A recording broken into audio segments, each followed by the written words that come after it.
Bonjour à tous, soyez les bienvenus sur le plateau de C'est le Sud et un plateau exclusivement féminin aujourd'hui. Oui, parce qu'on va parler de projets, de femmes, un beau projet, vous allez le voir. Une puissante aventure collective avec notre invitée Florence Giroux. Bonjour et bienvenue. Bonjour, merci. C'est un plaisir de vous avoir sur ce plateau puisque vous participez au projet Earthship Sisters. Alors on va tout vous expliquer tout à l'heure. C'est un projet qui réunit des femmes qui dure un an de formation, de rencontres avec des projets autour de l'écologie. Voilà, on vous en dit plus dans une poignée de minutes, le temps de vous présenter. Hop, Marianne, elle est là en chair et en os, c'est une chance. Comment ça va, Marianne? Bonjour Alexandra, enfin on se retrouve. Mais enfin, oui, ça fait un an quasiment que je vous vois par écran interposé. Là, je vous revois, c'est un plaisir pour nous. Oui, c'est un plaisir de se revoir, de retrouver l'ambiance du plateau. Oui, c'est toujours bien. Alors, on est en pleine période scolaire, ça ne vous aura pas échappé. Et à défaut de dévaler les pistes de ski, on peut faire autre chose, Marianne, et vous avez enquêté pour nous sur les activités qu'on peut pratiquer en ce moment en montagne. Oui, effectivement, il y en a plein. Les stations sont ouvertes, bien que les pistes soient fermées. Et du coup, elles ont rivalisé d'imagination et bien effectivement pour nous satisfaire, les petits, les grands. Donc vous allez voir que, bien sûr, les grands gagnants sont les raquettes et le ski nordique, mais pas que. Je vais vous proposer différentes activités, mais sachez qu'il y en a plein. On a hâte. Et puis, la plus belle d'entre nous, elle est là par écran, elle interposée, et Catherine Fructus, l'unique. Comment allez-vous, Catherine ? Je vais très bien, Alexandra, et je pense qu'on va se régaler en plus là pendant cette émission. Carrément, oui, on est entre nous, on est bien. Alors vous allez nous parler d'une terre bien connue, que je ne connais pas encore, la terre de Meudon, et qui est bien utile apparemment. Vous les jeunes, vous la connaissez plus du tout, c'est la terre de Meudon, qui fait plein de choses à la maison, qui est naturelle, économique, écologique, qui est une terre miracle, et vous allez voir tout ce qu'on peut faire avec, Alex. Je vais vous épater là. Mais je sais, comme toujours, comme à chaque fois, Catherine, ça, je n'en ai aucun doute. Bon, on attendra encore quelques petites secondes puisqu'on va parler d'un projet qui va vous plaire, j'en suis sûre. Il s'agit du projet Earthship Sisters. Alors, c'est la deuxième édition. Il y a eu une première édition en 2019. Un projet, Florence, qui réunit des femmes autour du thème de l'écologie. Expliquez-nous comment tout cela a démarré. Alors en fait, Earthship Sisters a été créé, imaginé par Déborah Pardo, qui est une scientifique marseillaise et qui a eu la chance, il y a quelques années, d'être sélectionnée pour intégrer un programme international qui réunissait uniquement des femmes scientifiques et pour développer en fait leur leadership, donner plus de visibilité à leur projet. Ouais. Et elles ont eu la chance aussi de partir en Antarctique.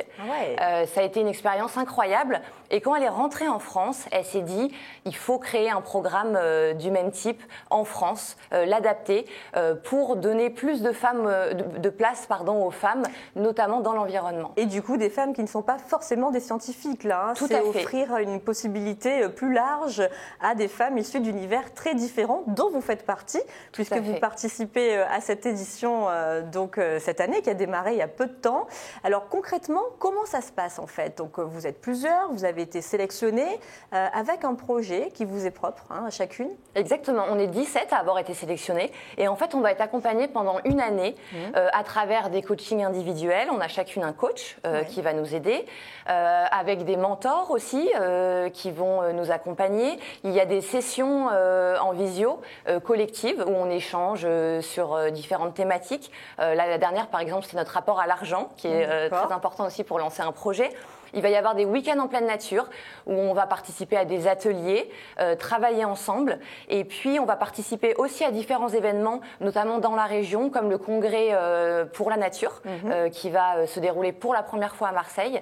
Et puis, on va dire un peu le clou du programme, c'est la navigation de 15 jours en Méditerranée, où on va conduire des escales et en fait, on va avoir la chance de rencontrer le grand public, des scolaires aussi, pour les sensibiliser à des questions environnementales. Donc là, ça sera à la toute fin. À la toute fin, en octobre 2021, normalement. De cette année de formation. Alors, vous le disiez, c'est autour de l'écologie que tout cela tourne.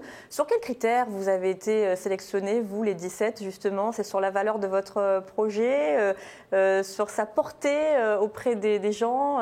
Alors, en fait, on devait chacune répondre à plusieurs questions, déjà pour savoir si on partageait aussi les valeurs du programme qui sont le partage, l'authenticité, l'enthousiasme. Et puis on devait faire une vidéo de présentation pour présenter notre projet. Et elles ont essayé de sélectionner des projets qui peuvent être complémentaires aussi. Et des femmes qui viennent, il y en a qui viennent de Belgique, de Suisse. Elles ne sont pas forcément françaises. Pas forcément françaises. Okay. Voilà, il y a une Française qui vit en Espagne aussi. Ouais. Voilà, des femmes qui peuvent être complémentaires et s'entraider. Et qui ont envie justement de faire bouger les choses. Voilà, c'est ça le but. C'est l'objectif effectivement, c'est d'agir concrètement et peut-être de faire émerger ensemble des solutions pour préserver la planète. Et sensibiliser le public. Alors quel est votre projet, Florence? Justement, on a envie de savoir. Alors moi je suis donc journaliste. J'ai été longtemps journaliste en télévision locale et depuis quelques mois maintenant je suis journaliste indépendante. Et j'ai eu la chance en fait d'être vraiment sensibilisée à la protection de l'environnement à travers mes rencontres en fait sur le terrain, en rencontrant un artisan boulanger qui avait à cœur de semer son propre blé, de le récolter, comme il disait, de faire manger un peu le terroir en fait aux habitants. J'ai pu rencontrer aussi des collectifs qui ont créé des jardins en permaculture, etc. Et toutes ces personnes, moi, m'ont sensibilisée en fait aux questions environnementales. Et je me suis dit que j'aimerais aujourd'hui me consacrer à ça et justement mettre en lumière ces acteurs du changement, ceux qui œuvrent tous les jours et qui sont souvent dans l'ombre en fait. Bien sûr. Et donc j'ai envie de réaliser des mini-séries de plusieurs épisodes pour valoriser les initiatives environnementales dans le sud de la France. Donc des petites séries de combien de minutes à peu près? Environ 2-3 minutes, mais il y aurait plusieurs séries. Un format assez court, assez percutant finalement. Exactement, avec un message adapté fort. Aussi à la consommation actuelle sur Internet. Ouais. Mais par contre, il y aurait plusieurs épisodes pour une même série, parce que l'idée c'est de rester en fait plusieurs jours chez les gens, de partager leur quotidien et donc de faire quelque chose en immersion, donc d'apprendre à connaître progressivement ces acteurs du changement. Et voir comment ils travaillent, justement vous parliez du boulanger tout à l'heure, donc découvrir différentes facettes de sa personnalité, de son engagement. Alors cette mini-série, elle serait visible sur le net? Sur le net, tout à fait. Gratuitement? Voilà, alors c'est pas encore créé, mais je pense que je vais commencer par une chaîne YouTube et aussi un site internet. Mon projet, j'ai baptisé Projet Tournesol. J'allais vous demander si vous aviez déjà un petit nom. Tout à fait. Tournesol. D'accord. Voilà, parce que c'est tournesol, donc c'est une fleur du sud. Tourner, la tournée des initiatives. Le sol aussi, la terre, le soleil. Voilà, tournesol. Bon, Catherine, je suis sûre qu'elle a un avis là-dessus. Ah oui, je trouve que c'est vraiment une vraie bonne idée parce que c'est quand même plutôt bien qu'on retrouve nos bases qu'on a perdues depuis quelques décennies et voir des jeunes qui sont hyper motivés pour lancer ce genre de projet. Moi, je vous dis bravo et ne lâchez rien surtout. Ouais, ne lâchez rien, Florence. Merci. Alors Marianne, vous êtes aussi, vous, très sensible à toutes les questions qui tournent autour de l'écologie. Qu'est-ce que vous pensez de cette année aussi de formation qui réunit, alors non seulement, on a parlé du projet de Florence, mais on va peut-être évoquer celui de vos collègues, puisque vous connaissez certains de leurs projets aussi. Qu'est-ce que vous pensez de cette initiative, Marianne? C'est super, effectivement, ça met en lumière déjà des femmes et c'est vrai qu'on n'est pas toujours bien représentés. Et puis des initiatives concrètes et qui font avancer. Et c'est vrai que quand on découvre ça, ça donne aussi des idées, ça donne aussi l'envie de s'y mettre un peu plus. Et on découvre des initiatives qu'on ne connaissait pas et on se dit, tiens, effectivement, je pourrais peut-être aussi faire ça, ça et ça. Des choses concrètes et je pense que c'est ce qu'on a besoin aujourd'hui, c'est du concret. Et si par exemple, typiquement, ce genre de mini-série pouvait passer comme on peut avoir sur certaines de nos chaînes, des mini-séries qui passent en télé, ça serait l'idéal parce que ça serait une portée énorme et c'est vrai que ça mettrait en lumière des choses concrètes pour tout le grand public parce que forcément il y en a plein qu'on ne connaît pas. En télé ou peut-être dans les écoles, c'est peut-être l'un de vos objectifs, Florence, pour éduquer dès le plus jeune âge les enfants à ces questions-là?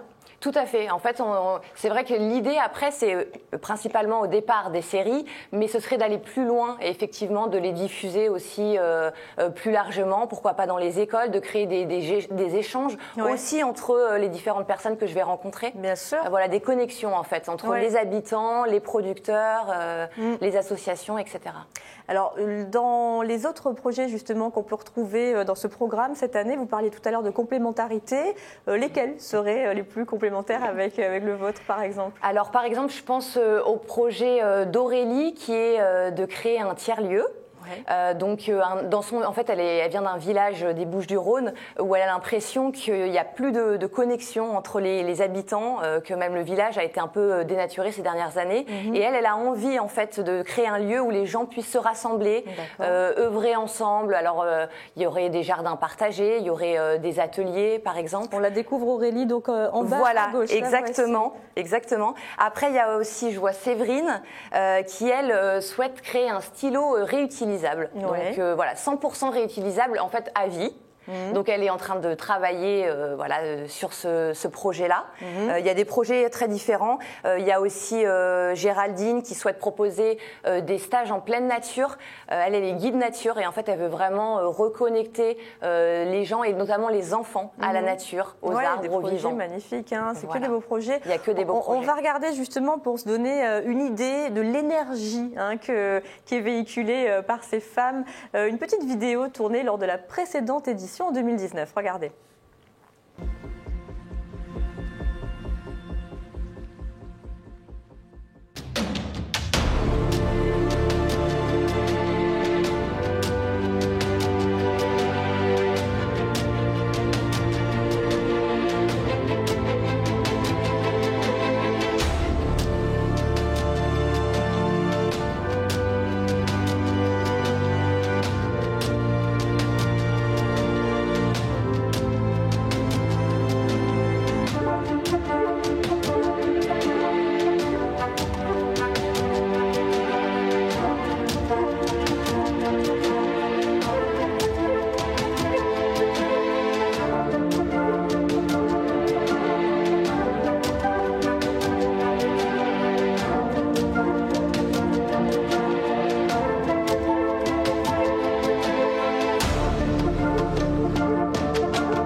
Une belle aventure collective. Alors vous le disiez tout à l'heure, vous avez des parrains, des mentors qui vous aident tout au long justement de cette année.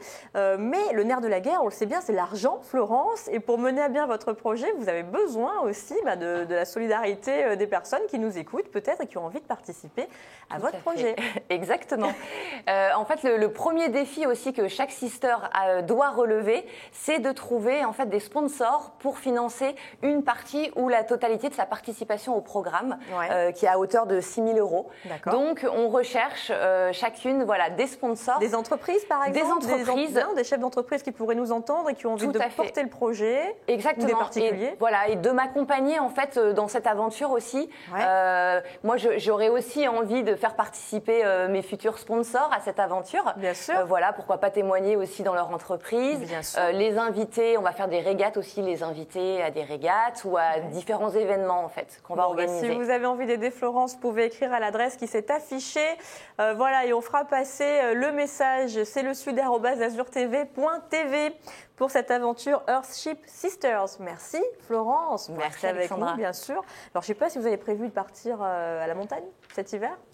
Non, j'y suis partie à Noël déjà. À Noël, un peu plus tôt. Bon, alors comme vous l'avez remarqué, malheureusement cette année on est privé de remontée mécanique et donc de ski ou de snowboard. On ne peut pas descendre les pistes, mais il y a plein d'autres choses à faire, Marianne. Bah oui, forcément, les stations ont rivalisé d'imagination pour vous permettre de vous amuser. Or, le ski classique, alors vous le savez, cette année, il y a deux grands gagnants. C'est le ski nordique et les raquettes. Il y a un vrai engouement. Donc, attention, mon premier conseil déjà, c'est si vous devez partir, réservez votre matériel en avance. Louez-le même avant d'aller en station parce que souvent les stations se font dévaliser en ce moment. Sollicitez vos amis pour avoir du matériel et pouvoir en profiter. D'accord. Oui, parce que contre toute attente, il y a beaucoup de monde en station en ce moment. Effectivement, il y a quand même pas mal de monde. Le soleil est là, la neige est là, donc on a envie de profiter. Puis il y a surtout une envie envie d'air, de sortir, voilà, de couper le quotidien. Donc voilà, vraiment prenez un petit peu quand même vos dispositions avant de partir. Alors, moi j'ai fait une petite sélection des stations qui sont proches de chez nous. Alors d'abord la première, c'est forcément un peu l'incontournable des grandes stations Serre-Chevalier, donc qui sont tout connues pour son domaine skiable, mais elle aussi cette année a rivalisé d'imagination pour vous proposer plein de choses. Alors d'abord, une petite nouveauté, voilà. On parlait d'écologie, voilà, il s'agit du quad bike. C'est sympa. Donc bien sûr, pas de moteur, et là on fonctionne avec ses petites jambes.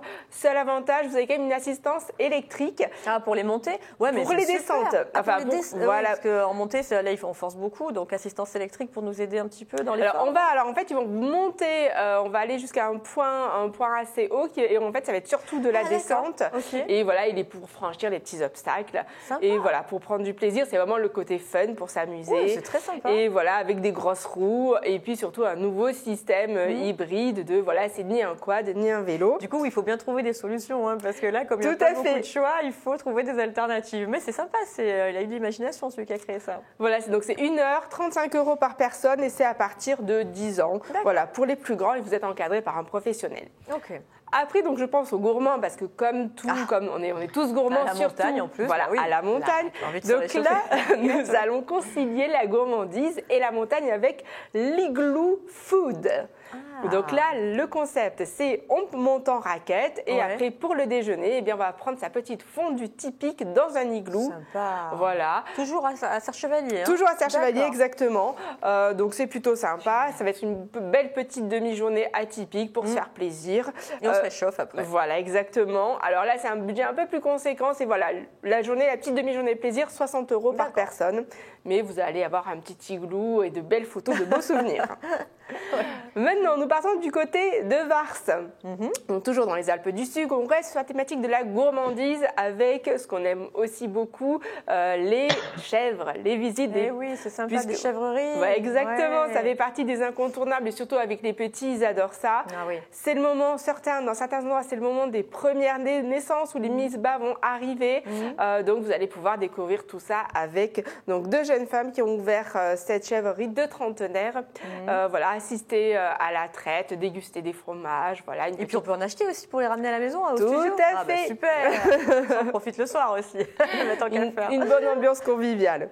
Okay. Et pour les amateurs de sensations, on va faire une luge, mais cette fois-ci pas la luge classique sur la piste où vous allez devoir tirer votre enfant, le remonter. Ah, c'est la luge d'Éval, ça s'appelle comme ça, non? Alors c'est la luge du caribou. Ah, d'accord, ça dépend des stations alors. Le nom varie.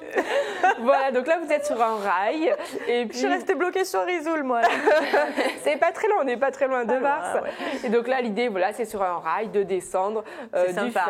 Et là, par contre, la petite subtilité que vous avez quand même un frein, donc vous pouvez doser la vitesse selon si vous êtes avec des petits, puisque ça commence quand même à 3 ans. Ah ouais. Donc, voilà.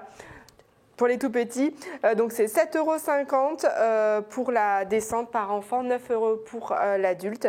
Vous choisissez quoi, Florence, pour le moment, là, de ce qu'on a vu? Le dernier a l'air quand même pas mal. La luge, un peu plutôt fun, vous, côté...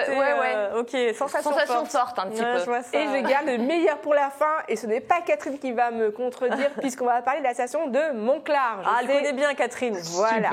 C'est sa station, Catherine. Et aussi, c'est la mienne, puisque c'est là où j'ai appris petite à faire du ski. Toutes mes années sont à Montclar. On embrasse les habitants de Montclar. Station solidaire, donc pour cet hiver. Et là, la vedette, ce sont les sorties raquettes. Alors, ils ont imaginé une sortie trappeur avec un guide naturaliste pour aller sur les traces des animaux et pour découvrir ces petites bêtes des montagnes. Donc là, c'est à partir de 6 ans, c'est 10-15 € les dimanches après-midi et mercredi après-midi. Une rando un petit peu plus fun. Donc là, c'est avec l'ESF. On monte donc en raquette et on descend en Youner. Alors, qu'est-ce que c'est que le Youner? C'est, on va dire, un hybride entre la luge et, moi, je dirais la trottinette, mais ça peut être aussi éventuellement le scooter. Donc vous voyez avec un gros ski unique et puis les jambes sur les côtés. Donc là forcément vous allez rire. Après l'effort, le réconfort, on rigole. Exactement. Un petit coup, et on part du réconfort. Et bien là justement dernière rando où ça va être vraiment du réconfort, la gourmandise. Là pareil, on monte en raquette et on arrive à donc une ancienne cabane d'alpage. Et là ça va être dégustation de pizza en extérieur qui est faite par donc le pizzaiolo local. verticale. C'est original. Vraiment une randonnée familiale, accessible à tous. Et c'est 30 € par adulte et 15 € par enfant. À Monclar, merci bien Marianne pour toutes ces bonnes idées. Vacances, allez, Monclar, on en a parlé, c'est la station de Catherine, mais elle ne va pas nous parler de montagne aujourd'hui, elle va nous parler de quelque chose de bien terrien, la terre de Meudon. Qu'est-ce que c'est que ça, Catherine? Oui, alors cette terre de Meudon, évidemment, elle s'appelle terre de Meudon parce qu'elle était récupérée à Meudon, à côté de Paris. Et les carrières étaient énormes, mais maintenant elles sont fermées, c'est devenu un site classé, mais le nom est resté. Et en fait, aujourd'hui, on ne sait pas trop la différence qu'il y a entre le blanc d'Espagne et le blanc de Meudon. Voilà, regardez comme c'est beau, les carrières. C'est beau, ça se visite ça va bientôt se visiter. D'accord. C'est sublime. Ça fait penser à nos belles carrières de lumière des Vaux de Provence, où on a des projections splendides chaque année. Ok. Exactement. Et alors donc, le blanc de Meudon et le blanc d'Espagne, il y a quand même une différence. Bon, certes, toutes les deux sont des poudres bien blanches, bien fines, mais le blanc d'Espagne est composé essentiellement d'argile blanche et le blanc de Meudon de craie. Ah oui, d'accord. Et c'est la raison pour laquelle, autrefois, et toujours encore un peu maintenant d'ailleurs, les vitriers n'utilisaient pas le blanc de Meudon pour faire le mastic, mais le blanc d'Espagne mélangé un petit peu d'huile de lin. Oui, puisque du coup, ça n'est pas la même utilité, puisque ça n'est pas le même composant. C'est pratiquement les mêmes usages, en fait, sauf celui-là. D'accord. Donc, qu'il s'appelle blanc de Meudon, blanc d'Espagne, blanc de Troyes, je crois, ou blanc de Bourgogne, à partir du moment où il est à base de craie, c'est pareil que le blanc de Meudon. Et ce blanc de Meudon, qui coûte rien, il va nous servir à nettoyer, mais tout dans la maison. Ah bon? Ça va aller du marbre au plastique, en passant par l'inox, pratiquement tout, voilà, l'argenterie. Alors pour faire ça, est-ce qu'on l'utilise de la même manière, Catherine, selon ce qu'on va nettoyer, selon ce que l'on nettoie? Est-ce qu'on l'utilise toujours de la même façon? Alors, pratiquement, c'est-à-dire qu'on va commencer par fabriquer ce qu'on appelle le lait de Meudon. Alors le lait de Meudon, c'est pas compliqué, c'est une mesure de blanc de Meudon plus 4 mesures d'eau. D'accord, oui, jusque-là, c'est simple. On mélange. Voilà, on mélange, on prend une éponge, on passe sur le produit à nettoyer, on laisse sécher, ça va devenir blanc, on laisse sécher une demi-heure et après, on n'a même pas besoin de rincer, on essuie avec un chiffon doux et tout est absolument nickel. C'est absolument incroyable. Quand la surface à nettoyer est un petit peu plus sale, on va faire moitié-moitié. Moitié blanc de Meudon, moitié eau. D'accord. Et alors, je voudrais absolument vous dire que hier soir, quand je préparais la chronique sur le blanc de Meudon, parce que j'adore ce produit, je discutais avec ma mère, qui est quand même pas toute jeune, quand on est de mon âge. Qu'on embrasse au passage. Voilà, c'est gentil. Et qui me dit, mais enfin, nous, quand on était jeunes, on nettoyait nos chaussures de tennis au blanc de Meudon. Ah, pour les blanchir? Pour les nettoyer, les blanchir. Donc ça ne s'appelait pas encore le cirage blanc là, qui a un effet un petit peu cartonné, je dois dire. Donc là, c'est plus naturel peut-être. Exactement. Donc elle m'expliquait qu'elle passait la brosse à dents sous l'eau, elle trempait dans du blanc de Meudon, elle frottait avec la brosse à dents, elle laissait sécher, rincer, et les chaussures de tennis étaient nickel. Et ça, je ne l'ai pas vu sur Internet. Ouais, donc ça, c'est une bonne astuce. Produit naturel. C'est vraiment un scoop de la maman de Catherine. Super astuce. Voilà, c'est vraiment un scoop.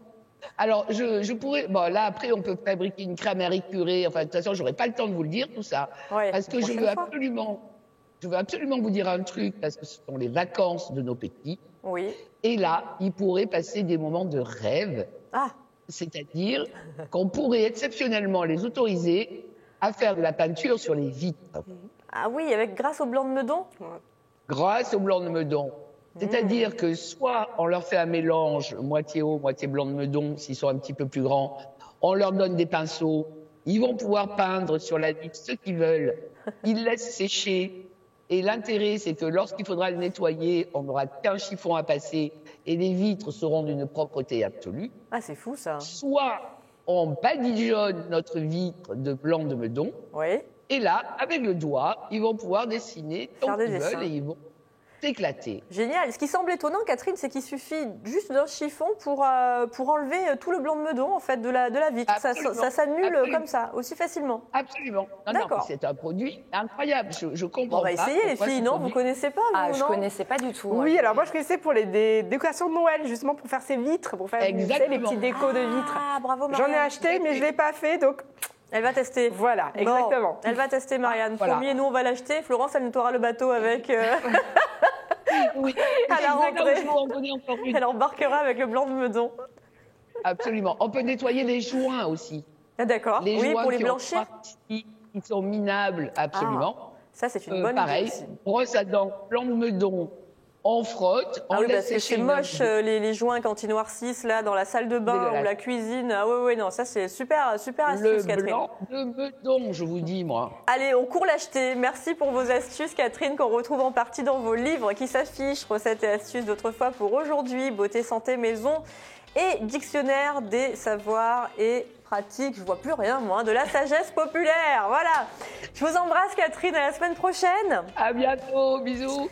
On vous embrasse, Florence. Encore bravo pour cette belle initiative. Vous viendrez nous en parler? Avec grand plaisir. On va suivre ça de près. Avec grand plaisir. Et Marianne, à la semaine prochaine aussi. Oui, je serai la semaine prochaine. Et puis, bonnes vacances à tous. Oui, bonnes vacances à ceux qui le sont en vacances. Voilà, on est là pour vous donner des idées aussi chaque jour.